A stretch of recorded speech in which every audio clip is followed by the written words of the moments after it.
Thank you guys all for being here. My name is Adik. I'm here with Unicorner. My name is Ethan, also here with Unicorner. Ethan, what's Unicorner all about? So Unicorner is a startup newsletter and community. We cover early stage companies with the idea of discovering unicorns before they become unicorns. Sometimes I like to say it's like VC, but instead of money, we provide press coverage. Also, we don't take equity or anything. It's completely free. But for the sake of the analogy, I think that holds. But we also hold in-person events, just like this one, in LA, SF, and New York. We've got more events later this week, including one which is a massive after party, which is also with Bolt. So if you enjoy today's event, I'll recommend also coming to that party. So I'm going to pass it back to Adik to tell you more about our partners. I just want to emphasize, the party is pretty cool. You guys should definitely make it out if you can. It's going to be really great. We have two incredible partners that are working with us today, and I want to first hand it off to David. David, what's Fidelity Private Shares all about? Why do people care? Well, first, you definitely need to go to the after party. Also, you are forcing me to go to the after party. You're not giving me a choice, so thank you for that. I am forcing him to go. Second, thank you so much for being here. I know that there's a couple other events going on, so thank you for choosing this one. And thank you, Unicorner, for being awesome partners. It's always such a pleasure to work with you. Thank you for having us. Fidelity Private Shares is the part of Fidelity Investments that focuses on early stage. We have a cap table management tool that is competing with Carta. We feel that founders need an alternative, and we are basically trying to work with you from the moment that you raise that first check and be with you all the way for as long as you have a company. If at any point you thought that you probably could use a better solution than the one you have, talk to me. But beyond that, we really want to show up for you, help you grow, throw events like this, and make sure that if we can support you in any way, that we are around. So find me later. My colleague, Nick, right there in the back, is also with my team. So find us and let's chat. Thank you. Thank you, David. Eli, tell us a little bit more about this space and Auth0. Yeah, thanks so much. Hi, everyone. I'm Eli. First of all, welcome to Auth0, part of the Okta office here, part of the Okta team.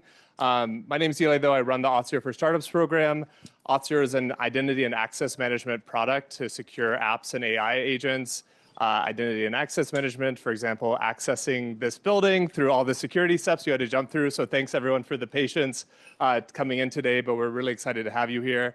Our team is myself. We have Shreya, who's our developer advocate, Fred, who is in the back there, and Sarah, who is also a photographer. So if you have questions about our product, we have a startup program. We offer our product free for 1 year to early stage companies. And we're just rolling out a new suite of products for AI agents. So it's Auth0 for AI agents. Would love to talk to you if you're building an AI agent. We're getting early users to provide feedback, help us build something really cool so that you could do even more with what you're building and do it in a secure way. So anyway, with that, back to you guys. Thank you, Eli. For context, you guys will be hearing more about Fidelity Private Shares, about Auth0 and Unicorner after this event is over. But you guys aren't here for all of us. You guys are here for a fireside. So without further ado, I want to first and foremost introduce our moderator. Catherine, can you please come up? You guys have probably seen her on Instagram.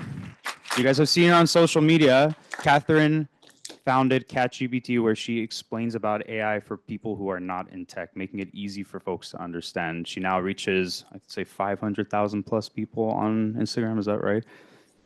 She's pretty awesome. And I want to introduce Eric, Bolt.new founder and CEO. You guys are here to hear from him. Making it easy for you to achieve your dreams in code with just a line of text. Kick it off, guys. Hey, thank you. Thank you so much. Is this on? Can you guys hear me? No. There we go. All right, how about now? All right. Hello, everyone. How's everyone's tech week going? All right. So my name's Kat. It's so lovely to see you guys. Eric and I were just talking right before this, and we were like, we wonder who's in the crowd. So we're going to do a quick survey. Raise your hand if you are a founder. Okay, that answers that question. Just for kicks, raise your hand if you are not a founder, but you work in tech. Solid. Okay, and then last but not least, an investor. Probably a mix. Okay, cool. Awesome. I know those aren't the only three categories of people that can exist, but for simplicity's sake, we'll keep it to those for now. Eric, it's great to see you. How's your tech week been so far? It's good. This is the start of my tech week. I hate to say it. Really? Yeah. Okay, well, We- we're happy we've to had- kick it off. Yeah, heck yeah, absolutely. I'm stoked to be here. We have a lot to get through, and I feel like this is going to be like the most interesting 45 minutes, certainly of my day, and I feel like probably for a lot of people here. So we're just going to dive straight in and ask a bunch of questions. The first place I would love to start is the pretty magnificent pivot that you made to go from Stack Blitz to Bolt. For those in the room who might not know that story, tell us the tale and tell us a little bit about that pivot and when it happened and how it all went down. Okay, yeah. So, Bolt turned like 1 actually last week. I think we launched our V2 last week. So it's been like 1 year. It's kind of crazy. That's super crazy. Yeah. Yeah, it's because I mean a ton has happened just in this market segment since then, and so but prior to that, so prior to a year ago when we launched Bolt, the company that we founded, Stack Blitz, that Bolt came out of, we actually had started that 7 years before that. And I started with one of my childhood best friends. He and I grew up down the street from each other in a suburb of Chicago. And we learned how to code together when we were 13, and we've been building stuff together ever since. And the idea behind Stack Blitz was basically think like Figma or Canva. What they did for design, we wanted to do that for building web applications. And so back in 2017, when we started the company, what that meant is if you're going to build web apps in a browser, like actually, real production web apps, the form factor had to be an IDE. So like you would come and use this web-based IDE, code your software application, and be able to ship it. We built some really crazy technology to do that, to run dev environments in a browser. And it ended up like working very well in the sense that we had millions of developers using this product by 2021, 2022. And but the big problem with the cloud IDE market is that it was a mirage. And we weren't the only company that kind of ran into this challenge. Replit was another one of these companies, cloud IDE company, on tough times. And a couple of our competitors went out of business. And so we were about to go out of business, actually. Like, so Bolt was kind of the last product pivot that we tried before we actually were going to start shutting down the company. Like 1 month after we launched Bolt, we had the board meeting where we were going to start spinning down the company, basically. And throughout all of last year, we basically tried out I think like a half a dozen different product ideas that were all based around the same vision of allowing people to more easily build real web applications inside of a browser itself. And Bolt just hit this, form factor. It was like the first text to app based tool that came onto the market and kicked off the vibe coding revolution and whatever have you. But it was, that was kind of the story of how the whole thing came to be. And it was nuts in our position because we were getting ready to spin down the company, and then we launched this thing, and then we were like, what? Like in the first month it did 4 million of ARR, and it took us 7 years to get to 700K of ARR. Like, what is this? So, okay, you said it was like the first pivot that really worked. What were some of the other pivots you tried that did not work? And how did you know, well, I guess you just answered the question. How did you know the Bolt pivot was the one? You got 4 million in ARR in a month.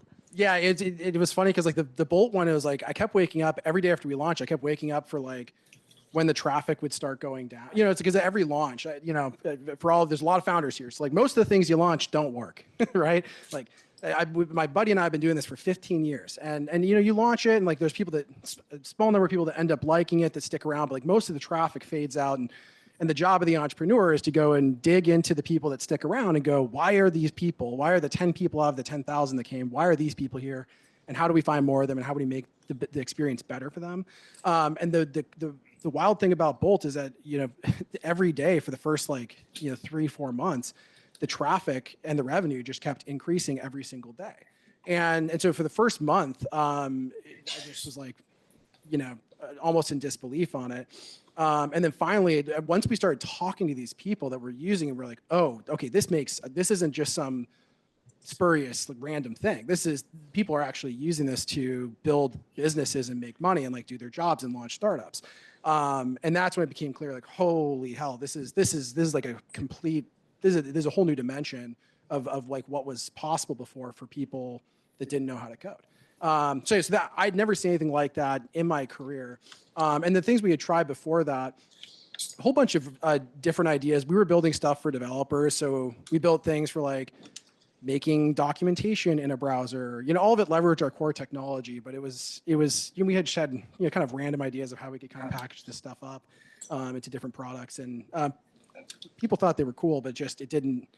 We were at a point in the company where it was like, this has to make venture scale sense. Otherwise, we got to pack it in. Yeah. So who were those 10 out of 1,000? Like, you're like, there's some fraction of people here where this is just different. They're having a different experience with our product. Do you have like I'm wondering if there's a conversation or a person or a memory that you have when something sparked in you and you're like, this thing feels like something we should double click on for sure. Yeah, it was, I think it was kind of the moment where everything started to make sense, because it was kind of like a murder mystery almost. Like when the numbers just kept going up, the revenue kept flowing in, and we were, and the thing is, we were a developer company before. Like we were building products for software developers, and the majority of people that were coming and signing up were like not software developers. And so we're like, who are these people? Why are they coming and using like a developer product, which is kind of what we thought Bolt was going to be. And it was actually what kind of snapped my perspective into gear was that there was this sales guy in Dallas. I think I posted a tweet maybe 3 or 4 weeks after we had launched Bolt, and I was like, something like, thanks for the support, everyone, like blah, blah, blah, something like that. This guy responds and he was like, I thank you for making this because like, my daughter has this medical condition and she has to get donations, I think like maybe blood donations or something, in order for her to travel around the world. And so, they have to, in order to do that, they have to go and actually find people in the different regions she's going to be in to donate blood ahead of time so that she can actually travel there and get the blood transfusion, whatever. And so he was able to create an app with Bolt that they could send a link to people ahead of time to go and sign up and do this. And he's like a sales guy, right? And I saw the tweet, I was like, yeah, it's super meaningful. Like, maybe the most meaningful use case I still, have seen for the product. But I also want to be like, do you know that Wix exists, right? Like, we're not like the first people to like let you build a web app. And that took me back to, and I thought about it. It took me back to like I got married in 2021, and I was put in charge by my wife to make our wedding website, and I was like, yes, like I'm gonna code this from scratch. It's like kind of a point of pride. I'm a software developer. I'm gonna cut the logs and make this cabin myself, sort of thing. And I spent a Saturday doing it, and I got, I don't know, 40% of the way done. It was probably like 20%, because you feel like you're further ahead than you're not. And I never came back to it because it just takes so much time, even just like as an experienced software developer to do it. Month goes by, my wife bought a Squarespace subscription, was like, we're using this thing, I guess. And that was when I was forced to use, WYSIWYG based stuff. And I was like, oh my God, right, these things suck to use. They're the worst products to make web apps with. You compare that against Bolt, where you just type in what you want, it gives you it immediately. It is no surprise that we have people of every walk of life coming and using this product. So that was the moment where it was like, this is the future of how the web is going to be built and just software generally. And so that was for me, I think the key thing was like, okay, this is real, and this is not just going to go away. This is going to change everything. Yeah, something different. Okay, so tell me about when you hit that inflection point. So something's working, 4 million ARR in a month, things are growing very quickly. What were some of the biggest challenges during that stage, and how did you navigate them? Because you're going from running one type of company to a very different type of company, it sounds like seemingly overnight.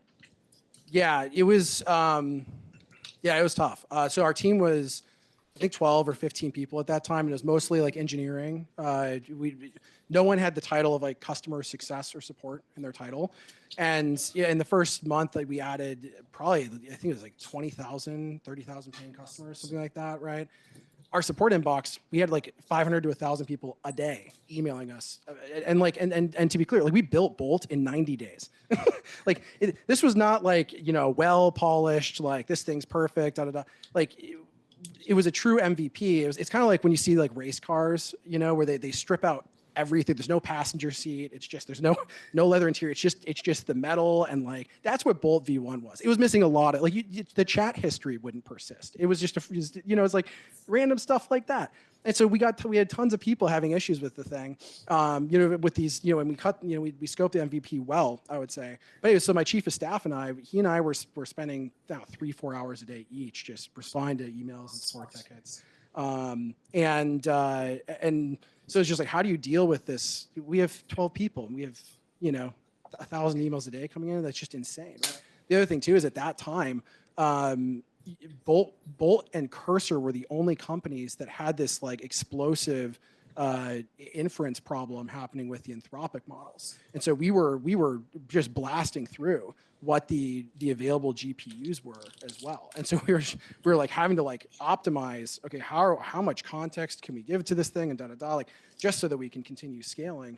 So just the challenges both like technically and logistically of like dealing with the support side were incredible. And I think the main way we were able to really thread the needle well through that time, because like we had like almost no downtime during that entire, the entire like Q4 of last year, which is just remarkable. But it was really, I think it really came down to like team culture and just having a group of people, like all the people on the team have been working together for years. And there's a high amount of trust and therefore a high amount of autonomy that everyone could have to just go and get stuff done, which was absolutely key to us making it through that period. Yeah, that's amazing. Well, startup culture, you're always moving fast, but I feel like with startups building AI, especially in the last year, like you mentioned, it's a breakneck pace. Fast is a total understatement. And I'm curious, with so many announcements that are constantly coming out that impact Bolt, how do you identify what is noise and what is signal? Yeah. And there's a lot of different types of these too, because there's like new model releases. That's like a thing. There's every day there's like a Bolt-like thing that launches.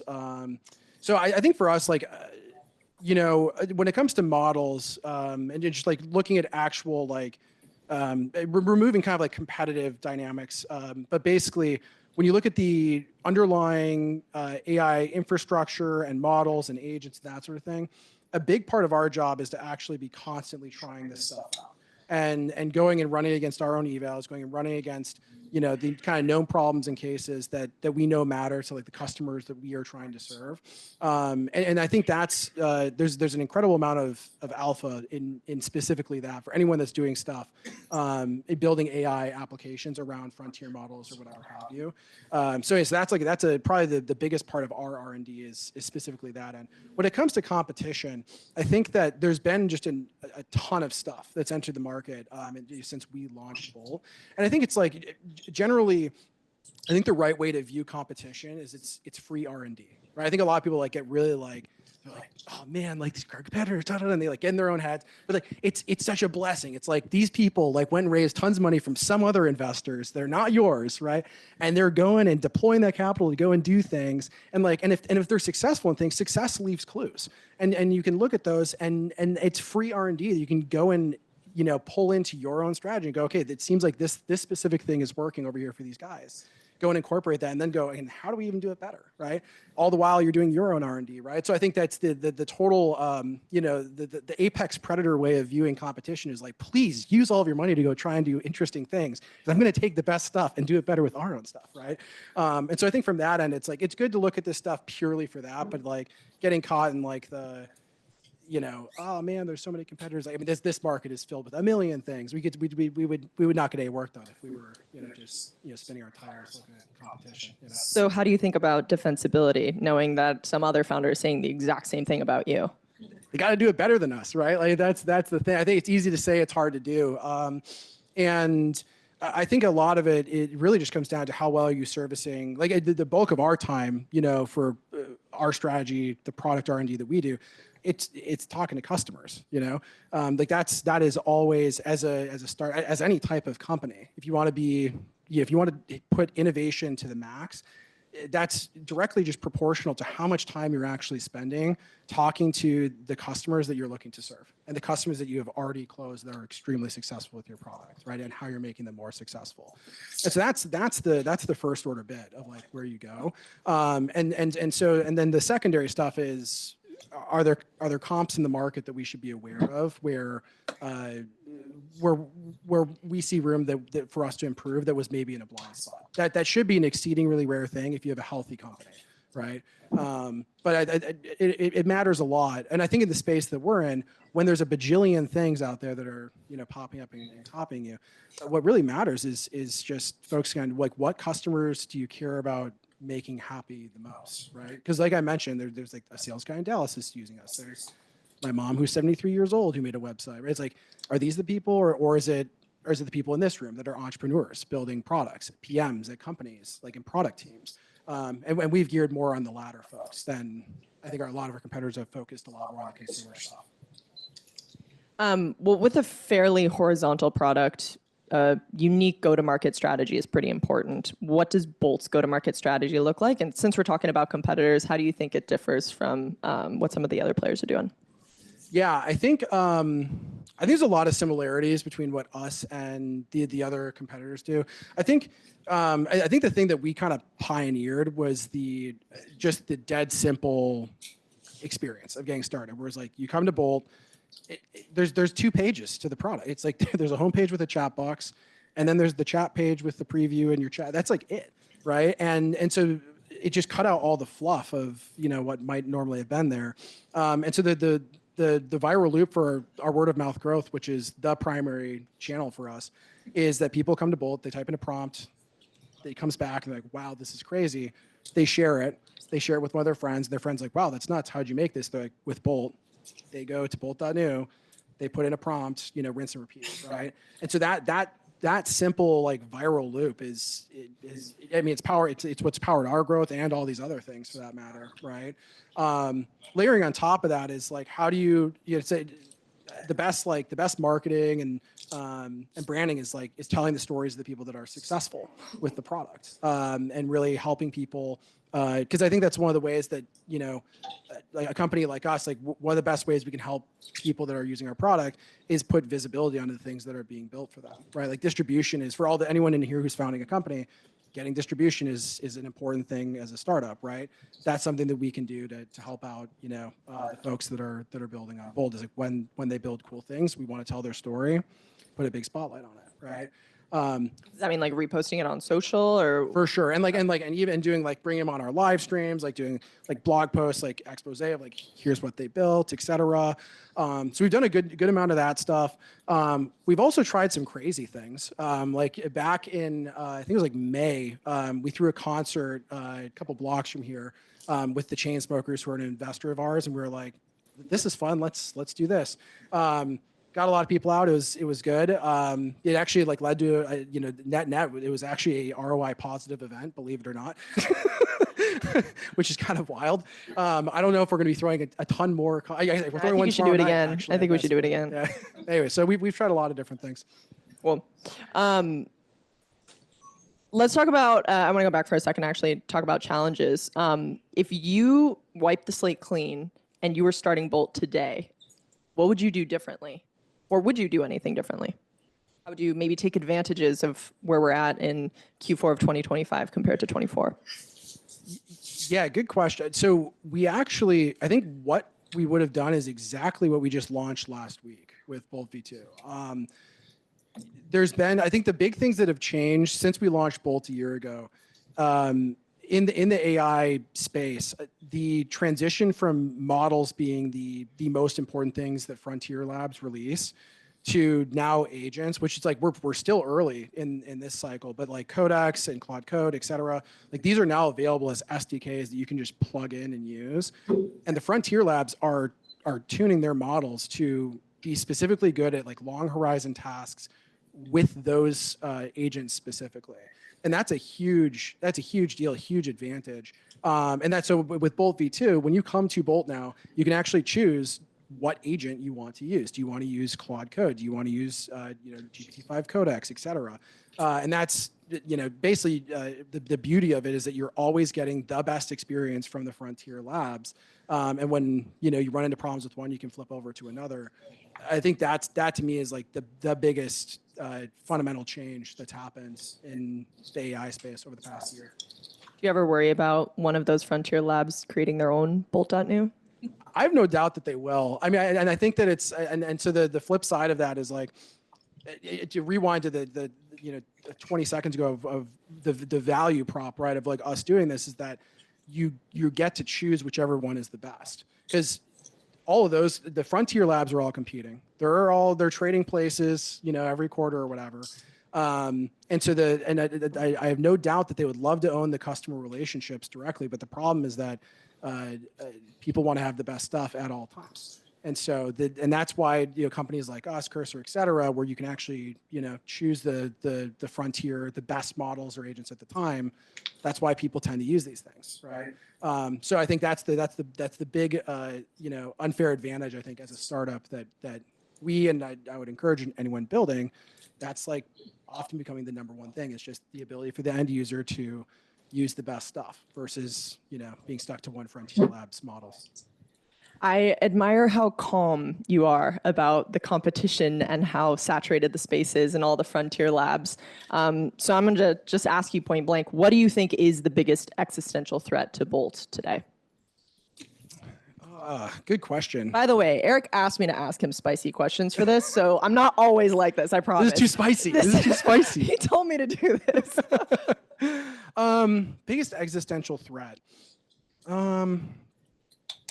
I think it's I like to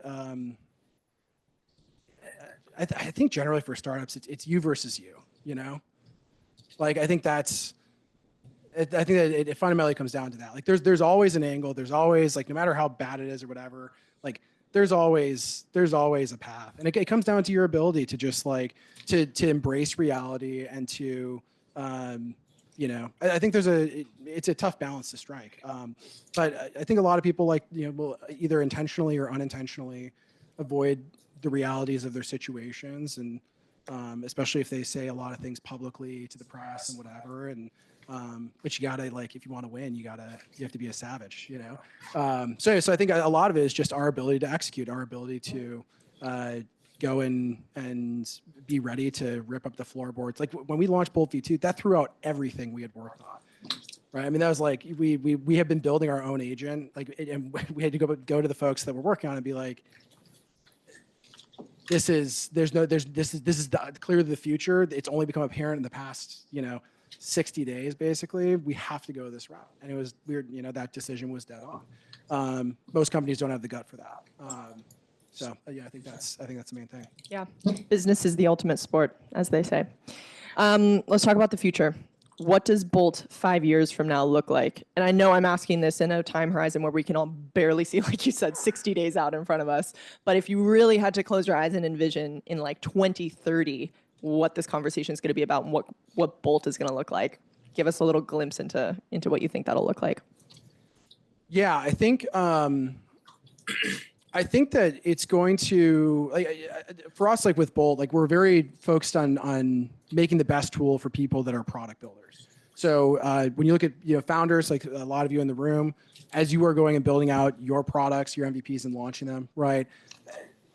Having to like write the code or hiring engineers, or if you're an engineer yourself, having to spend the time writing out syntax does not make a lot of sense. Even using something like Cursor or whatever have you, right? There should just be a much simpler way for you to go and describe your idea and have it go and scaffold out all the things you need, not just to ship, but also to instrument and learn how that product, what you can be doing to improve it, et cetera. Same thing for like product teams at companies. Like what PMs do today is they write, like if they want to change something in the product, PMs are the most experienced people about how the product should look and feel and function at a company, right?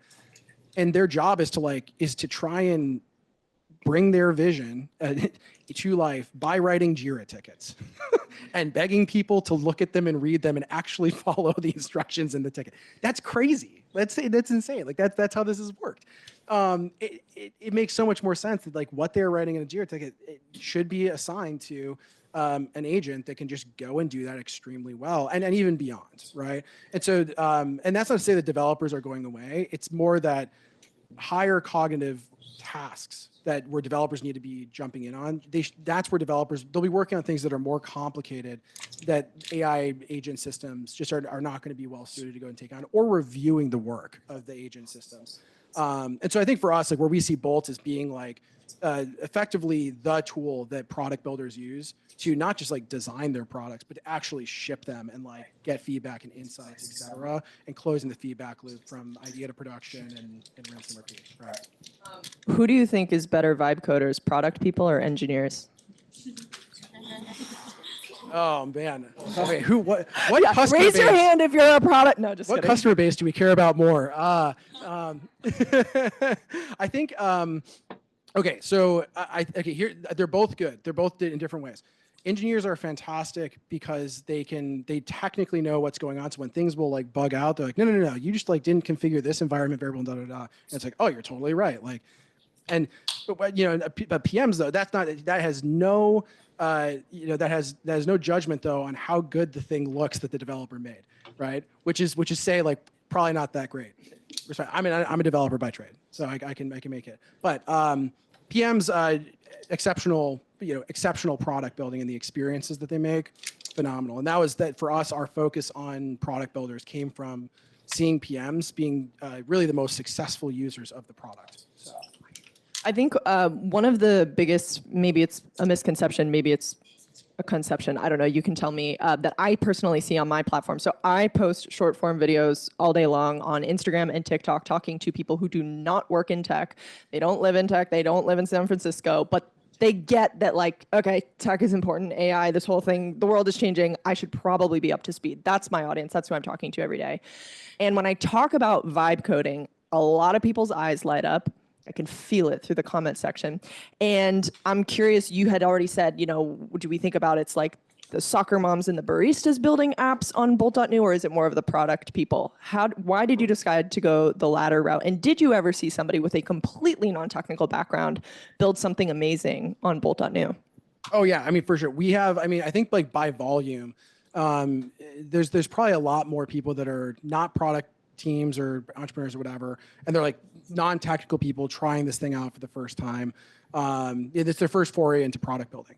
But if you look at, so strategically, our view on this is like, if you look at productivity tools that have existed over the past decades, if you like take like G Suite, like Google Docs, Gmail, for example, if you really want to make something that is extremely like a productivity tool that's extremely useful to everyone and not just someone in like a particular domain, you want to actually start out by making that tool so good that the professionals can actually use it, right? Because if you can't do that, you're making a toy, which is fine, right? But it's the difference between making actual, construction trucks versus like a Tonka truck in a sandbox. And that's like, okay for a foray into, maybe a future career or something that's in schools. But to me, it's like the whole point of, ideally you want to actually give people the best stuff to learn on, and then have where they don't have to like completely switch tools and knowledge and paradigms to go and build things for the future. So anyways, that's like for us, like the North Star target is professional product builders. These are people that are building products that, actually serve hundreds of millions or billions of people. And if they can do that, then that means that the ceiling of the soccer mom who wants to start her app or whatever, that means that she's going to be able to build to that scale as well using the same tools and platform. Right? As AI tools like Bolt make it radically faster to go from idea to MVP, how do you see the definition of a technical founder shifting, let's say, over the next year? Yeah, I think I must imagine it's shifted a lot already. I think that I think it's outcome based, right? It's like can you like make stuff that users want? I mean that's always what it has been in a sense, but especially with like your ability to go and directly control AI agents to go and build out the infrastructure, et cetera, that you need.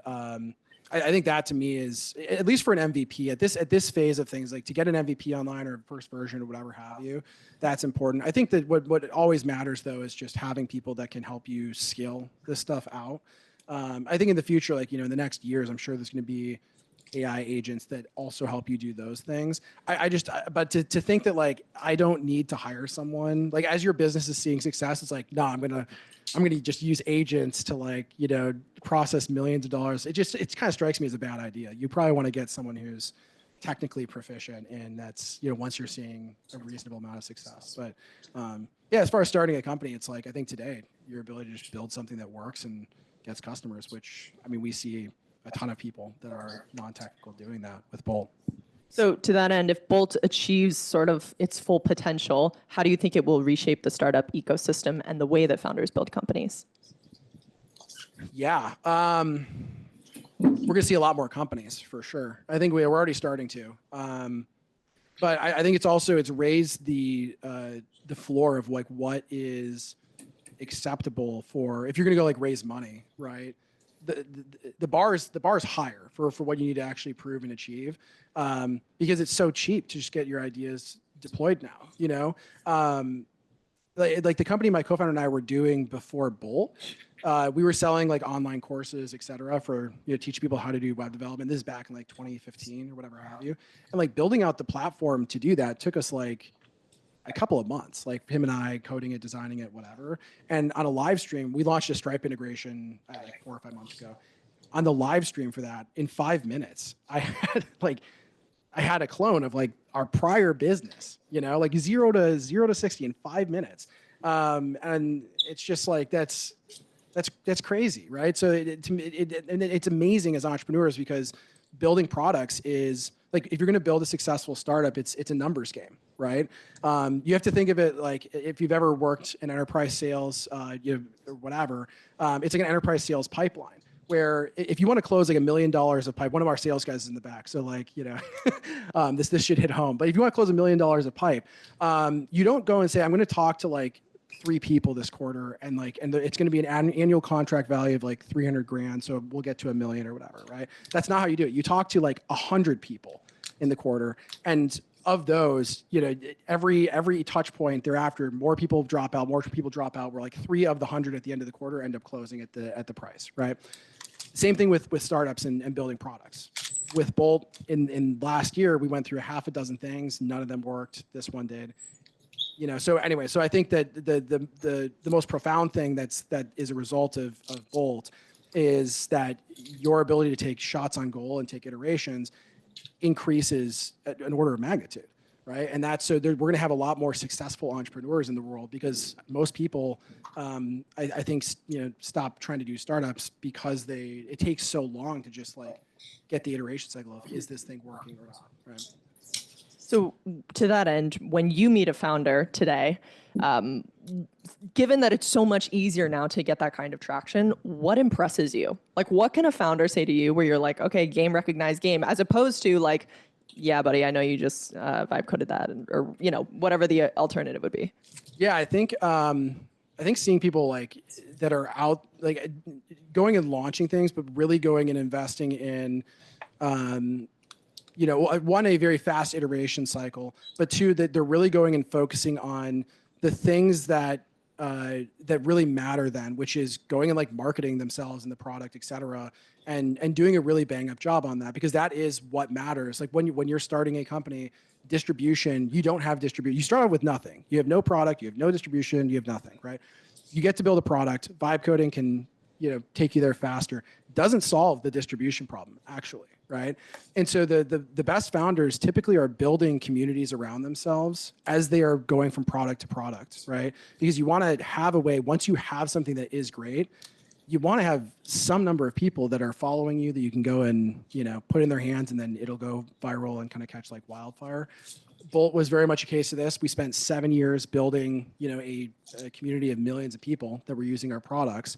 And so when we launched Bolt, it's not like we were nobody and just, it was like a Twitter account with 0 followers. It was like we had 20,000 people following us or something. Stack Overflow is another one of these. Like Joel Spolsky has a blog. He blogged the 90s and 2000s. When it came time to launch Stack Overflow, he wrote a blog post about it, and that instantly gave them, a whole bunch of programmers that came in. So I think it's like people that are going and building community and, building followings online and marketing, et cetera. Yeah. I know that world well, for sure. And it's interesting because it's like to your point, distribution has always been important. But again, now that execution is getting easier and easier and that bar is getting lowered, it just, when you look at the ratio of how important it is, it just goes up and up. Okay, I have one final question for you. And then maybe if we have some extra time, we'll either wrap early or do Q&A, up to the team here. When do you think we will see the world's first $1 billion vibe-coded startup?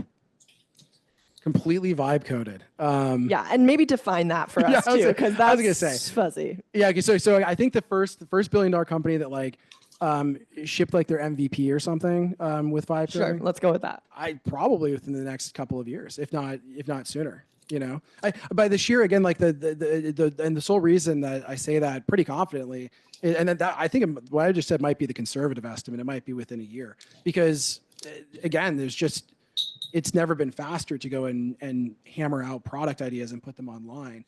And there's millions of people every month now just using Bolt to go and do this. So if you increase the probability of something happening by 10x, yeah, I think we're due.